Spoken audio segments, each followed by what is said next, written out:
Good morning mga Beshwab. So today, day off ko na naman. Tayo ay pupunta ng city.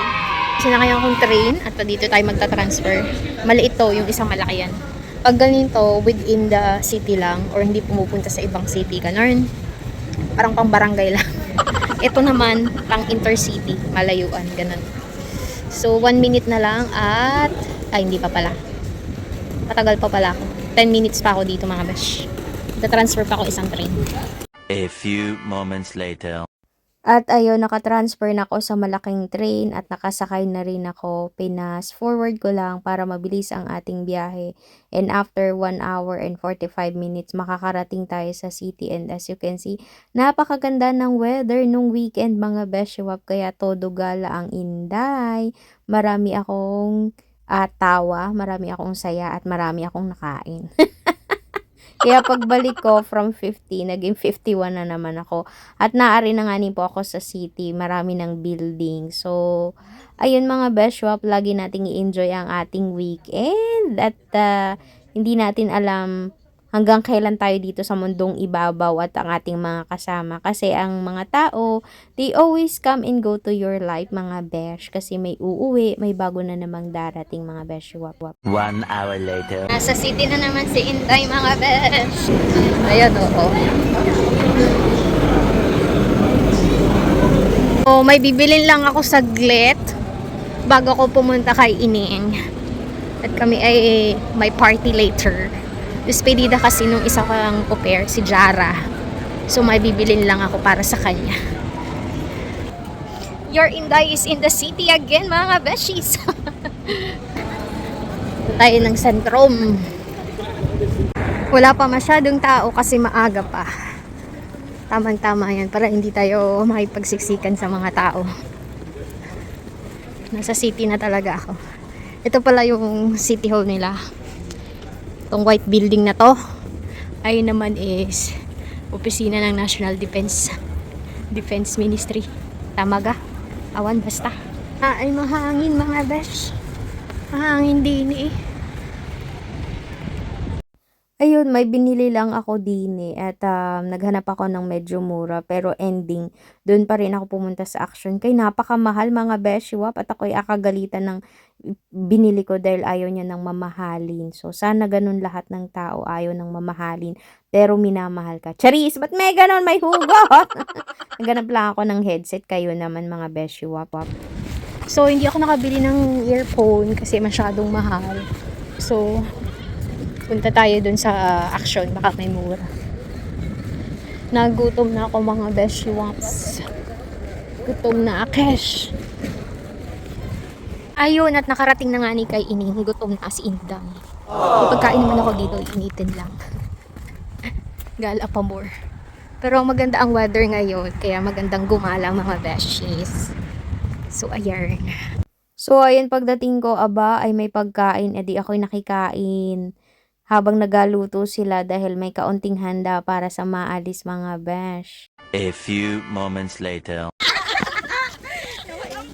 Ay, magtagalog na kayo kasi naka-vlog. Say hi kayo vlog. Hi. Diyos ko bumiyo, Marima. Ngayon ay naglakad kami. Naglakad kami, nabitbit kami ng ganito. Lakad-lakad, tapos nagkatang-katawa.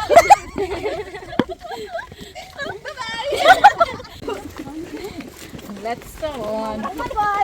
Mauna kayo at ibablog ko kayo. Mga batang may ingay.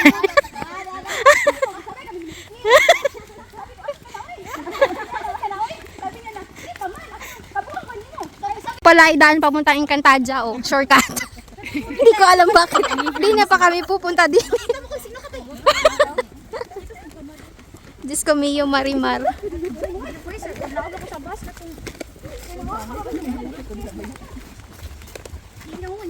Ang Encantadia daw. Sibuyas, kamatis. Sibuyas, kamatis. Hi, vlog! Naglakad kami sa Morris.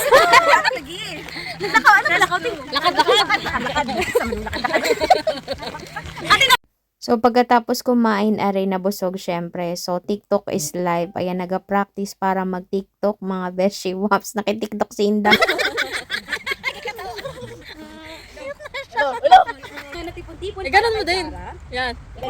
Yes.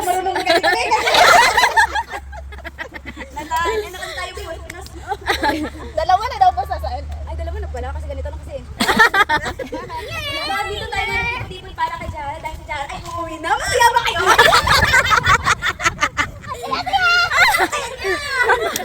Ngayon, ang goal natin is paiyakin si Jara. Itong tubig. Wow, nandun ka. Nakain na kayo. Nainak na siya. So before this day end, we have on English.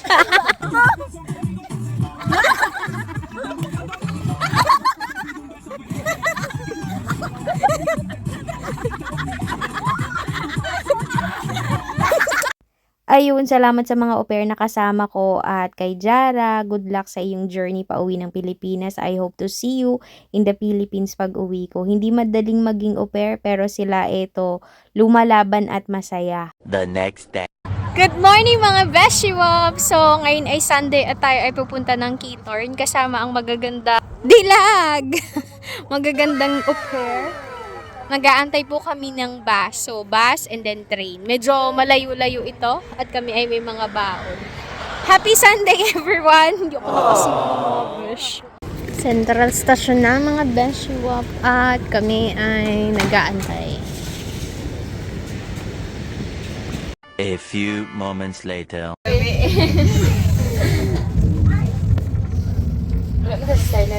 And so, since 3 hours ho ang ating biyahe, tayo muna ay matulog. Parang mga puyat.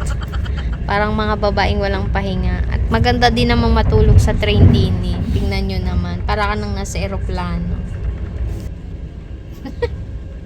1 hour later. Feeling po nila nasa field trip ang mga batang ito eh. Oh, hala, sige, kain sa train. Vlog, Charis. Nandito kami sa Zarla. Magta-transfer ng train papunta ng Leeuwarden, tapos bababa ng Stuyvesant. Tapos pagdating dun, sasakay pa ulit ng isang bus like for 14 minutes.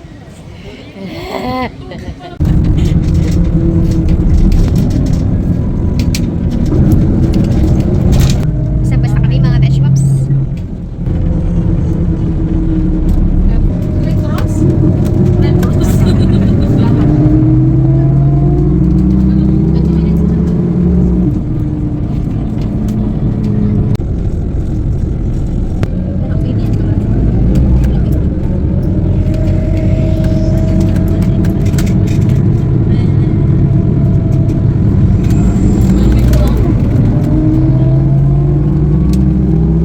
Welcome to Kitorn.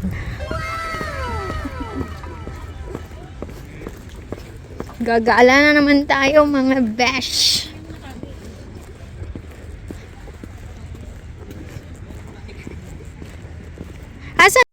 So, ayun na nga ni po mga Beshwap at nakarating na kami din sa Kitorn. Ang main transportation po nitong village na ito ay by boat kasi nung unang panahon dito po nanggagaling ang mga coal, charcoal, something like that. Tapos, wala silang kalsada at sa boat nila kinakarga mga Beshiwap. So, ari yung pinakang sentrum nila at ito ay pang third time ko na pumunta dito. First is 2020 ata or 21 and then 2022 something like that. Pero yun nga po, pangatlong beses ko na ito kaya medyo kabisado ko na. At maganda nung Sunday kasi medyo konti lang po ang tourist. Kasi pag Saturday naku, napakarami talagang turista dito kasi ito yung most visited tourist destination dito sa Netherlands. Isa ito sa most visited destination talaga. Maganda dito pag summer and ito Sunday kami pumunta kaya konti lang ang tao. Medyo maaga pa yan pero nung bandang hapon sus nako siksikan na ang mga boat dyan sa kanal na yan. Maliit lang siya na village pero napakaganda po talaga. Dati may nag-request na sa akin pumunta dito. Isang followers ko na taga Marinduque din and ayun, yun nga pangatlong beses ko na and then kasama ko tong mga au pair. So napakagandang experience mga Beshiwap. At nakakatawa talagang alam nyo bagang ang mga Pilipino ay hindi magugutom kasi laging may baong kanin at ulam kahit saan. Basta makatipid mga Beshiwap. And good thing about it is yung mga kasama ko naman ay mababait at masayang kasama. At talagang nag-enjoy ako kahit medyo kinakabahan kasi ang lilikot. Yung pag namali ka ng upo, sus ay nakiling ang bangka, nakakatakot mga besyo po. Ayan, di ko alam ang sinasabi ko, nakalimutan ko na mga besyo. Ayan, nag-enjoy lang kami. Bali 2 hours yung inano namin, ni-rent naming boat for 90 or 75 euro or 70 something like that. Eh, 8 naman kami, kaya pinaghati-hatiin namin. So, ito yung pinakang lake. Nasa gitna na kami nito mga besyo. Kumain kami dun sa gitna, sa boat. Dun pala puwedeng pumunta dito sa lake na 'to at puwede kang mag-picnic. Ayan sila, oh. Kung kailan ubos na yung pagkain namin saka namin nakita na puwede palang bumaba dinhi at mag-picnic. Oh, 'di ba mga beshop? At ere tapos na ang aming tour at kami papasok na dun sa exit. And as you can see, ayan, sila yung magagaling na mag-ano, maneho. Hindi na ako nakialam kasi before nag-try ako pero it doesn't work. Bangga-bangga lang, ayoko. So, ayun mga beshwap, enjoy nyo po ang Kitorn. Yan, napakaganda po talaga dito. Sana may ganito rin sa Pilipinas, no? Pero dito, alam nyo bang hindi tumataas ang tubig? Maliban na lang pag high tide, ganun. Pero hindi naman super taas at hindi naman ang binabaha. So, kahit na maraming tao, marami pa ring hayop dyan sa lake na yan. Which yung mga, ano nga na yan, bibe, yan. Hindi sila nababother kahit maraming tao. Ayan yung mga kasama ko, mga beshwap. So, ayun, masayang makabanding ang mga ganiring bata, no? Napakababait at napakasayang kasama. So, ayun. Nung una ako lang yung pinakamatanda, pero masaya pa rin. It's just, age is just a number mga beshwaps, and yun, pauwi na kami dito. The next day.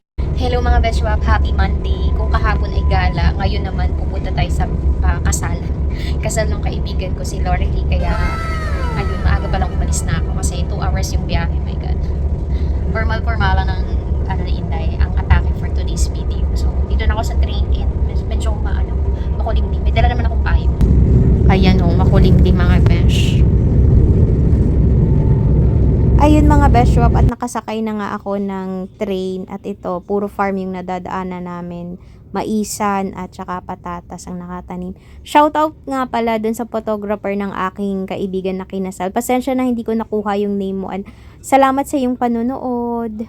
Later. Ayan, nakarating na tayo sa Leylandstad. Dito tayo sasakay ng bus papunta dun sa lugar ng aking beshwap na ikakasal. Ito ang outfit ko today. Mukha daw akong lawyer, sabi ni Mahal. Ay, may ganon. Ay, naku, maaga pa mga beshwap. Magantay tayo. 38 minutes pa yung biyahe ko, oh my gosh. Sus mio marimar mga beshwap, nahilo ako kakaikot-ikot ng bus. At kung probinsya yung aking lugar, ay mas probinsya ere. Napakalayo. Ang train station ay mga 1 hour by bus. Kung yung sa amin, binabay ko lang mga 15 to 20 minutes ang train station din eh. Kailangan mo sumakay ng bus na 45 minutes or 30 minutes. Depende mga beshop. Ganun kala yung pinuntahan ka. Nakasakay na ako ng bus mga beshwap. 7 stop lang naman pala from the train station. Pero malapit yun sa pinuntahan ko kahapon na sa Kitorn. Grabe. Grabe kagala ni Inday. Kala mo na sa Pinas. Diyos ko yung marima. Second stop na, may 5 pa. Farm na yung dinadaanan namin mga vegetables.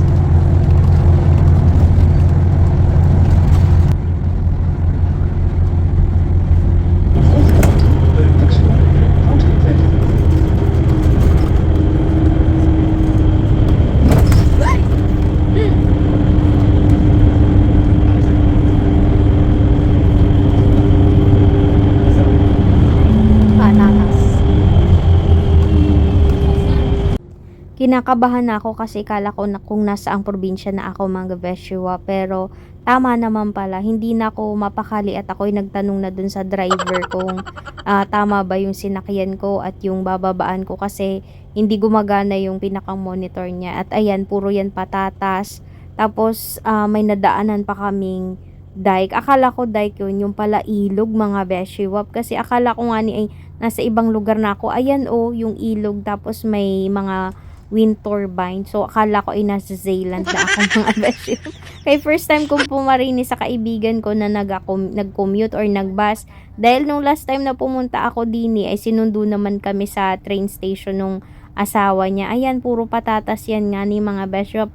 And after few minutes, ayan na, nakapasok na kami dun sa pinakang village nila mga Beshop. At pagbaba naman pala ng bus station, kaunting lakad na lang at dun na naman yung reception o yung hotel na paggaganapan ng kasalan. 2 hours later. Nakarating din. Ang layo. My God. Grabe yung biyahe. Paikot-ikot nakakahilo. So, hanapin ko lang yung restaurant. Dito lang. Banda. Hanapin natin siya na.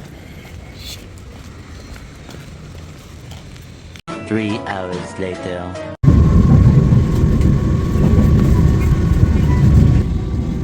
Tapos na ang pangasalan ni Itay at pauwi na ako mga besh. Nakakapagod. Oh my God. I feel so tired.